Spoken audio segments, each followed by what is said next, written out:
Morning students, class CBSE board या Bihar board के जो सिलेबस है उसमें समास के संदर्भ में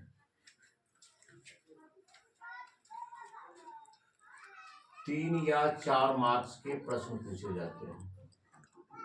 3/4 मार्क्स के प्रश्न पूछे जाते हैं। तो भाई इसमें समास कौन कौन सा है? तत्पुरुष समास, इसमें आपका है तत्पुरुष। तत्पुरुष में द्वितीय विभक्ति से लेकर सप्तमी विभक्ति तक। द्वितीय में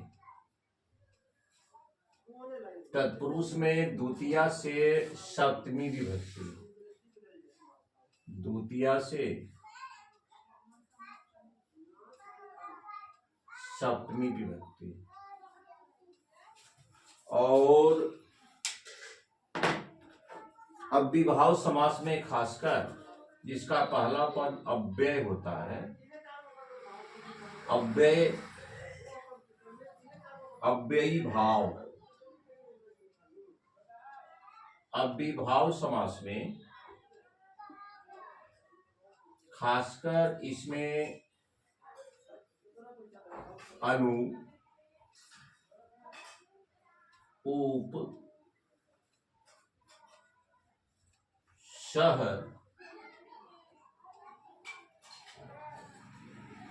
निर, प्रति,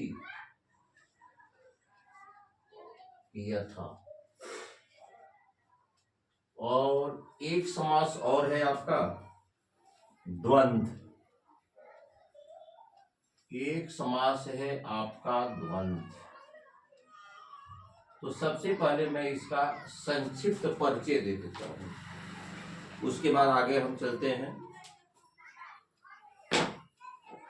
समास जो होता है इसमें विभक्तियों का लोप होता है। समास में विभक्ति का लोप होता है। जैसे विद्या का आलय, तो का विभक्ति का लोप होने के बाद पूर्व और उत्तर पद आपस में मिलकर विद्यालय बनाता है। विद्यालय,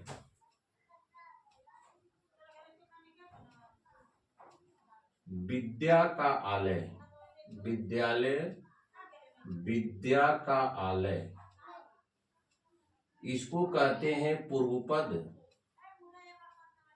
और इसको कहते हैं उत्तर पद। इस पद का लोप हो जाता है तो बनता है विद्यालय। दो या दो से अधिक पदों के मेल से जो विकार उत्पन्न होता है उसे हम लोग समास कहते हैं। तत्पुरुष समास में 6 समास को लिया जाता है। अगर आप विग्रह करने में सामर्थ्य हैं तो अच्छी बात है। द्वितीय, तृतीय, चतुर्थी, पंचमी, षष्ठी और सप्तमी। कर्ता ने कर्म को करण से संप्रदान के लिए अपादान से संबंध काके की अधिकरण में पर। तो विग्रह पर डिपेंड करता है कि वह किस तत्पुरुष समास में आएगा। जैसे स्वर्ग प्राप्त, स्वर्ग को प्राप्त द्वितीय तत्पुरुष। कष्टेन रुदति, कष्टेन तृतीय। गर्त पतितः, गड्ढा में गिरा हुआ सप्तमी। गोहितम, गाय के लिए सुरक्षा चतुर्थी। वृक्षात पतितः, वृक्ष से गिरा हुआ पंचमी। और अव्ययी भाव में पहला पद अव्यय होता है। अव्ययी भाव समास में पहला पद जो होता है वह अव्यय होता है। खासकर आपके सिलेबस में अनु है, उप है, स है, नीर है, प्रति है, यथा है। शुरू में अगर समासिक पदों के शुरू में अनु रहे, उप रहे, सह रहे, निर रहे, प्रति रहे, यथा रहे, तो उसे अव्ययीभाव समास आप मानेंगे। और तीसरा आपका है द्वंद्व समास। तीसरा आपका है द्वंद्व समास, जिसमें दोनों पदों की प्रधानता होती है। उभय पद प्रधानो द्वंद्व, उभय पद प्रधानो द्वंद्व, वो आपका कहलाता है द्वंद्व समास। माता पितरों, माता और पिता, भ्राता भगिनी, भाई और बहन, राधा कृष्ण, राधा और कृष्ण, राधाश्चो कृष्णश्चो। इस प्रकार से अगर प्रोनाउंस में, संबोधन में अगर दोनों पदों की प्रधानता होती है, उसे हम द्वंद्व समास कहेंगे। जबकि तत्पुरुष समास में दोनों पदों की प्रधानता नहीं होती है। उत्तर पद, बाद वाले पद, अंतिम वाले पद, दूसरे पद की प्रधानता होती है। जैसे मान लिया जाए राजपुत्र, निरपस्य पुत्र, तो राजपुत्र कहने से राजा का बोध नहीं हो रहा है, उसके पुत्र का बोध हो रहा है। देवपुत्र कहने से देवता का बोध नहीं हो रहा है, उसके पुत्र का बोध हो रहा है। हिमालय कहने से हिम का बोध नहीं हो रहा है, उसके घर का बोध हो रहा है। इस प्रकार से ये आपका उभय पद प्रधानो द्वंद्व। अब चलते हैं कुछ प्रश्न को लेकर आपके सामने हम समझाने का प्रयास कर रहे हैं। आपके सामने कुछ प्रश्नों को लेकर हम आ रहे हैं। वह प्रश्न आपका है क्या?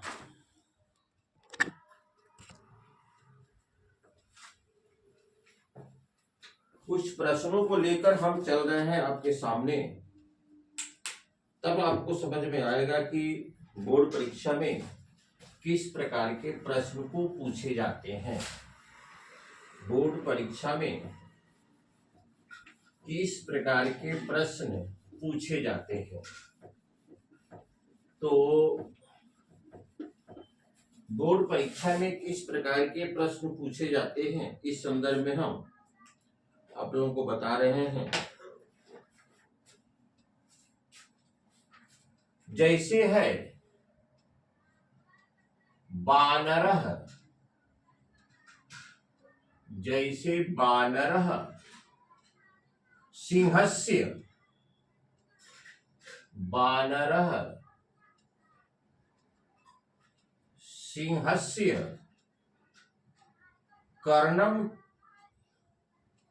कर्णम आकृष्य,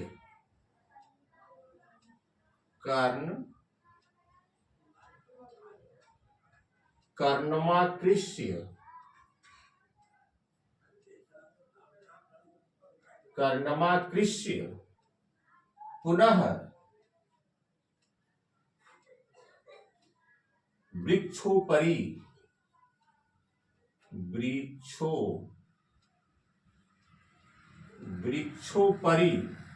आरोहति,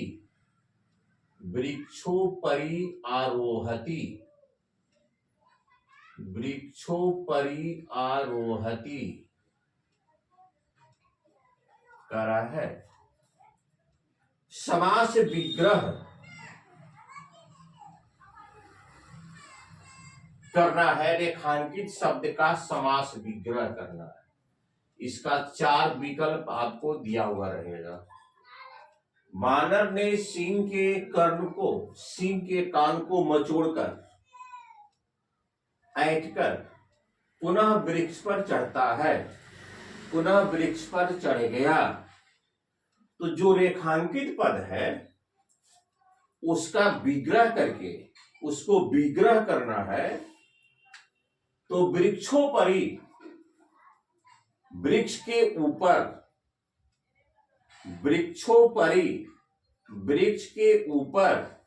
तो इसमें जो 4 ऑप्शन है, इसमें आपका सबसे सटीक ऑप्शन होगा वृक्षस्य, वृक्षस्य ऊपरी। 4 ऑप्शन आपके एग्जामिनेशन में दिए रहेंगे और सही ऑप्शन को आपको लिखना होगा। चलिए आगे हम बता रहे हैं आपको।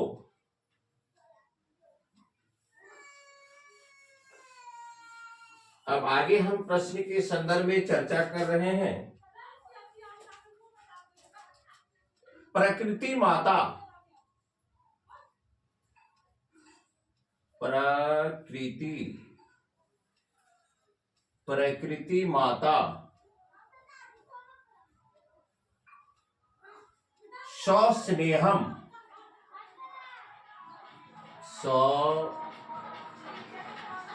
प्रकृति माता सस्नेहम भो, भो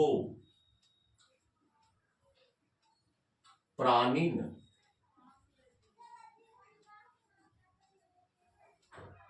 प्राणिन एवं सर्वे एव,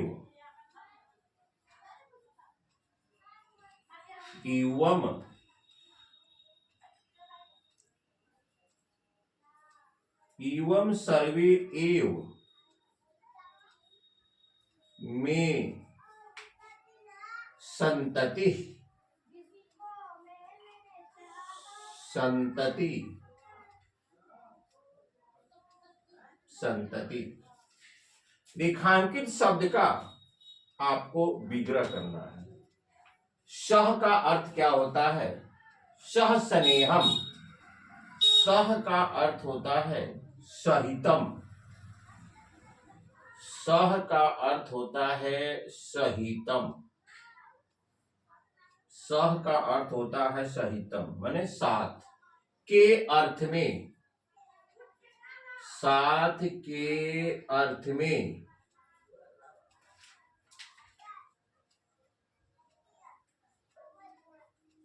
सह अव्यय,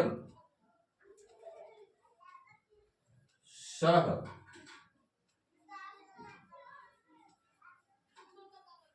अव्यय का समास होता है, अव्यय का समास होता है,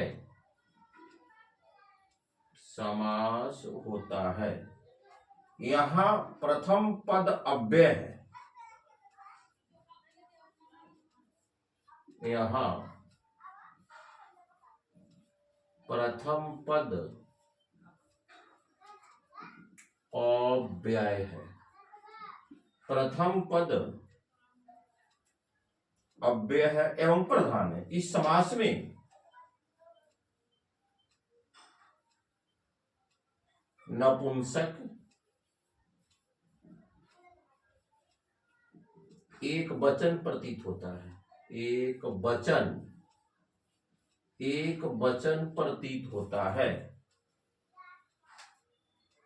तो सहार्थे तृतीया हम लोग पढ़ते हैं, सहार्थे तृतीया प्रकृति माता सस्नेहम, प्रकृति माता ने सस्नेह प्यार के साथ, स्नेह के साथ, वो हो प्राणी, हे प्राणी, एवं सर्वे एवं में संतति, ये सभी आप लोग मेरे संतति हैं।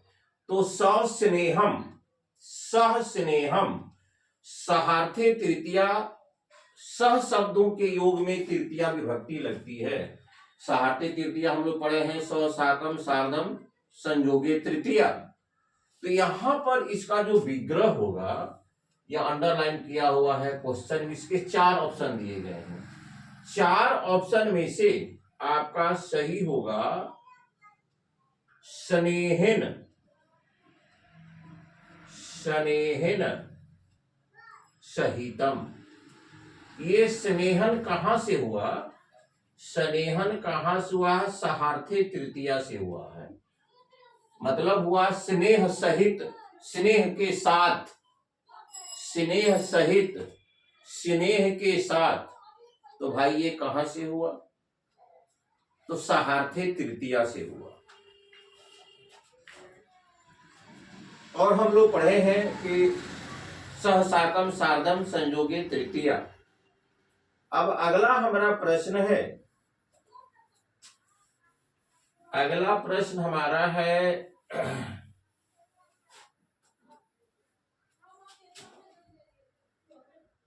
सर्वेखामेव,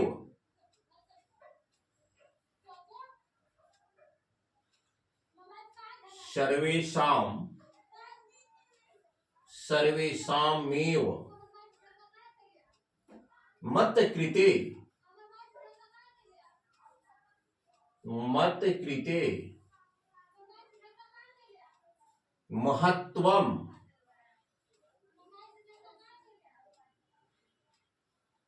महत्वम विद्यते,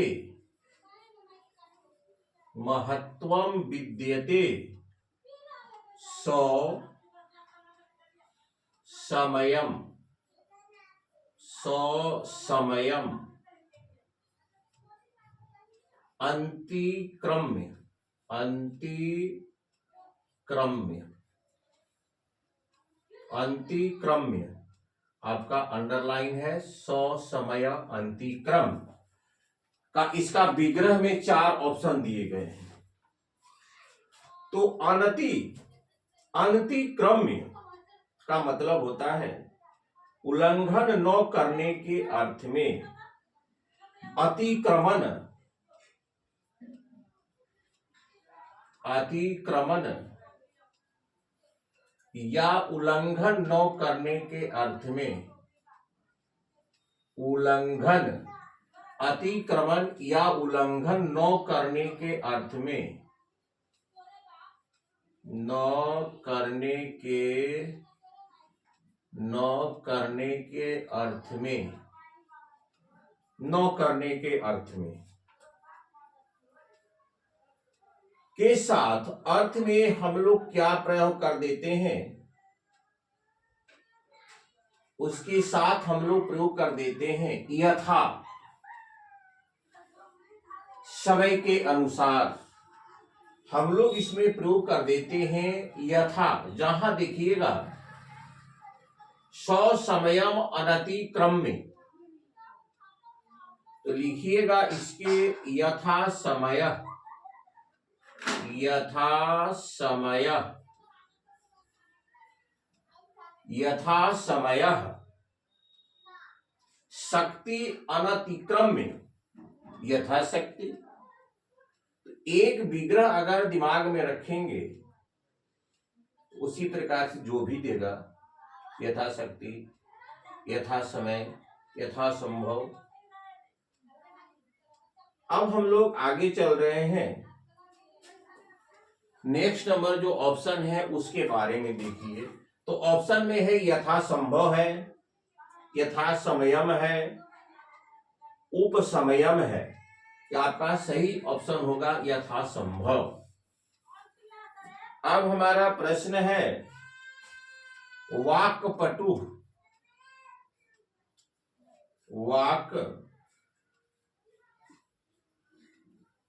वाक्पटु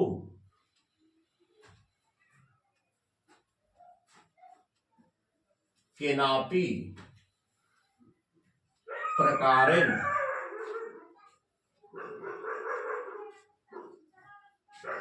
केनापि प्रकारेण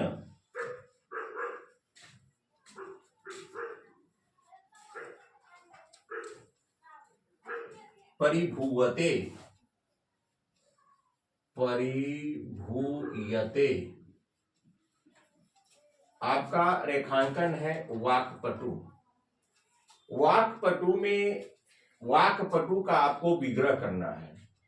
तो देखिए वाक्पटु यानी वाणी में पटु। वाक्पटु का अर्थ होता है, वाक माने वाणी, पटु माने निपुण, दक्ष। वाणी में पटु,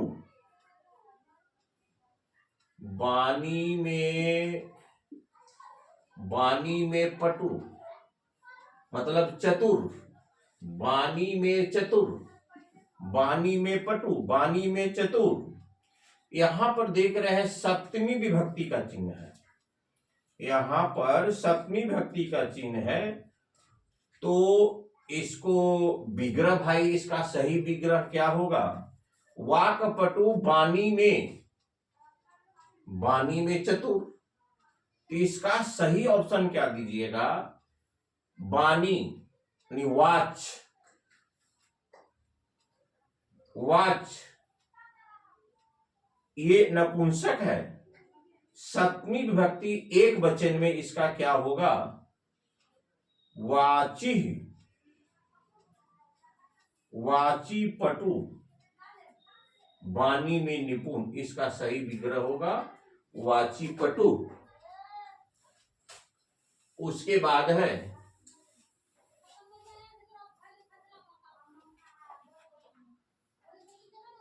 हयाश्च नगाश्च।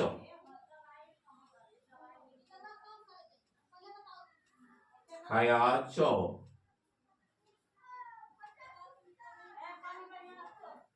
नगाच वहन्ति बोधिता।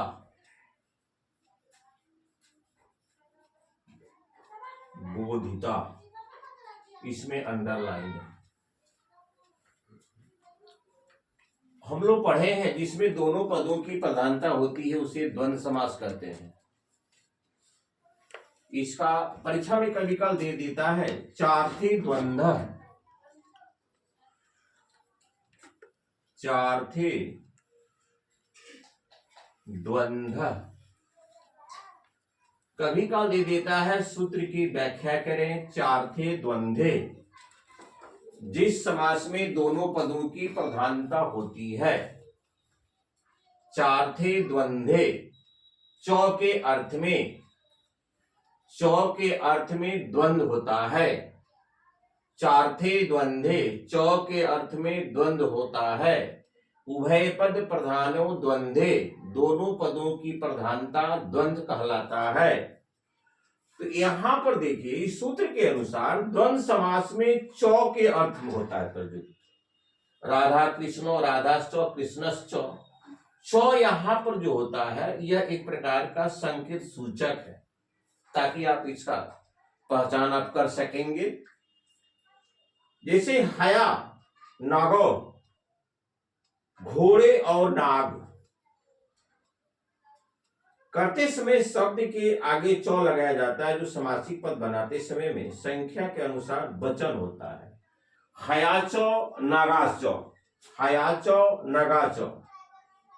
तो चौ का आप विलोप कर दीजिएगा, हया नागौ, हया नागौ, हया नागौ।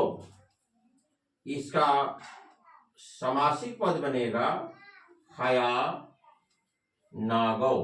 ऑप्शन दिया हुआ है, इस ऑप्शन में आपका सही होगा हया नागौ। और समासिक पद बनाते समय में संख्या के अनुसार आप वचन का भी प्रयोग करेंगे। ये आपका हुआ। अब देखिए एक और बता रहे हम हैं, एक और बता रहे हैं आपको। मुनि, मुनि ही राजानाम, मुनि ही राजानाम यथेष्टम,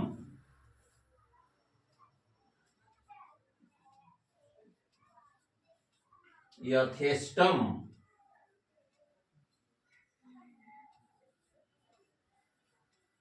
अभ्य नंदत। आपका इसमें अंडरलाइन है यथेष्टम। अब देखिए यथेष्टम स्टाई अनिति क्रम में, स्टाई अनति क्रम में बताए थे, जिसके शुरू में यथा रहेगा उसका जो हम विग्रह करेंगे वह कैसे हम करेंगे? अनतिक्रम्य लगा देंगे, उसमें हम इष्टम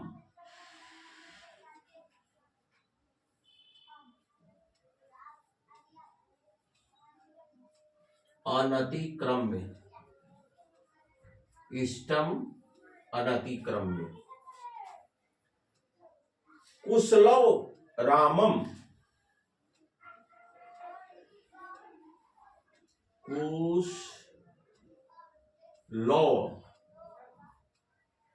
कुशलव, इसमें अंडरलाइन है।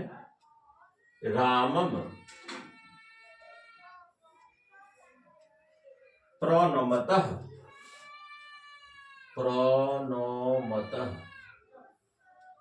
लो और कुश ने राम को प्रणाम किया, प्रमनतः। अब इसका देखिए, कुश और लो कहने से दोनों का बोध हो रहा है। चार थे द्वंद्व, निश्चित रूप से यह द्वंद्व समास होगा, और चौ के संयोजन से ही इसका विग्रह होगा। चौ के संयोजन से ही इसका विग्रह होगा। तो इसका विग्रह जो ऑप्शन में दिया हुआ है उसमें सही ऑप्शन लिखिएगा, कुशः च लवः च। आपको ये प्रैक्टिस करना ही होगा। जैसे एक दो ठो कर लीजिएगा प्रैक्टिस, उस आधार पर देता है तो आपका बिल्कुल ऑप्शन आपका सही में जाएगा।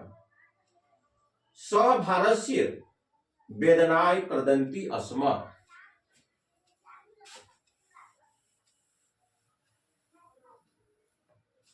सह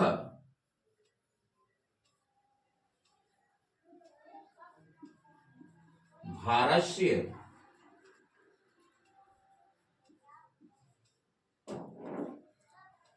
वेदनया क्रदन्ति अस्म, क्रन्दति अस्म। भारस्य वेदना, भार के वेदना से, भार के वेदना से, क्रंदति अस्म रोता था। इसको बनाना आपको है, समस्त पद बनाना है। भारत से वेदनया, भार के वेदना से, तो इसमें बहुत सारे ऑप्शन हैं, दोनों को मिला दीजिएगा, स्यो को हटा देंगे हम, भारत भार की वेदना, षष्ठी को हटा देंगे, ये दोनों पद का संयोजन हो जाएगा। तो क्या बनेगा, भार वेदनया, भार वेदनया।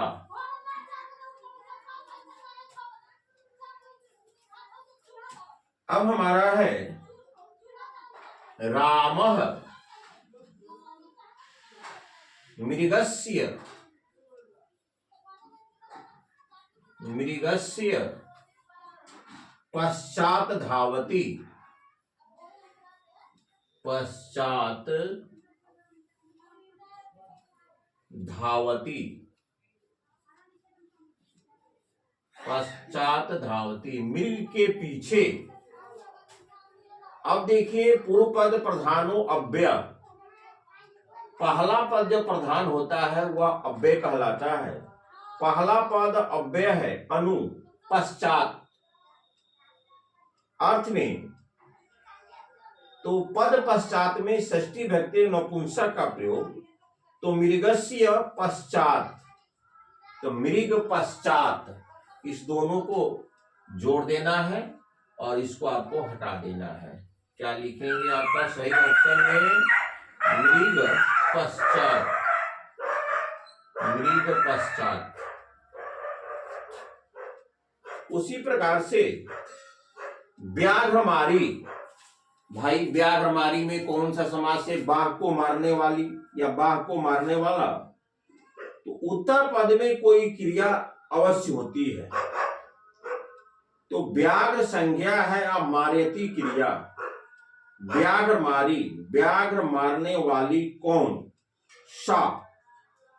तो इसका आप विग्रह क्या करेंगे, व्याघ्रम मार्यति यति स, व्याघ्र मारी का विग्रह क्या होगा, व्याघ्रम मार्यति इति सा। तो समास में भी कुछ आपको प्रैक्टिस करने की आवश्यकता है, और प्रैक्टिस करने के बाद ही आपको अच्छी सफलता मिलेगी। जो कि 4 नंबर का समास जो होता है वो आपका सटीक जाएगा, सही जाएगा। और बिना प्रैक्टिस किए अब सोचेंगे कि हम एक हिट एंड ट्रायल मेथड से हम इसको सही कर दें, वह समय गया, वो संभव है ही नहीं। तो डियर स्टूडेंट्स, हमारे इस वीडियो को आप बार बार रिपीट करेंगे, देखेंगे, और अपने क्लासमेट जो 2024 के एग्जामिनी हैं बोर्ड के, उनको भी ये फॉरवर्ड करेंगे। इसके लिए आप बधाई के पात्र होंगे। Thank you very much.